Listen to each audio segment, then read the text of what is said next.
இன்றைக்கி டே ஒரு 6 மணிக்கெலாம் ஸ்டார்ட் ஆகிடுச்சு. இன்றைக்கி ஸ்வீட் பொட்டேட்டோ வச்சு ஏதாவது ஒரு ரெசிபி ட்ரை பண்ணலாம்னு சொல்லிட்டு நேற்று நைட்டு பிளான் பண்ணி வச்சுருந்தேன். என் பொண்ணுக்கு ஸ்வீட் பொட்டேட்டோ கொடுத்தோன்னா சுத்தமாக ஆகாதுங்க.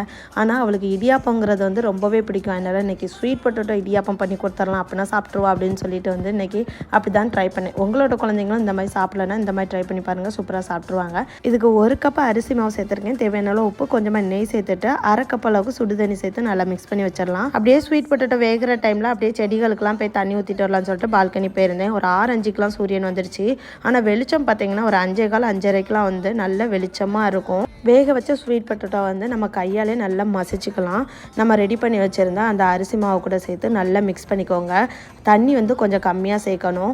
1 கப் அரிசி மாவு எடுத்தீங்கன்னா அதுக்கு கம்மியாகவே ஸ்வீட் பொட்டேட்டோவோட குவான்டிட்டி இருக்கணும். அப்போ தான் நமக்கு வந்து இடியாப்பம் கரெக்டாக வரும். அப்புறம் இட்லி பாத்திரத்தில் வச்சு ஒரு 7-8 நிமிஷம் வேக வச்சு எடுத்தால் அவ்வளோதான். அப்படியே தேங்காய் பால் வச்சு சாப்பிட்டு பாருங்கள், அவ்வளோ சூப்பராக இருக்கும். கண்டிப்பாக ட்ரை பண்ணி பாருங்கள்.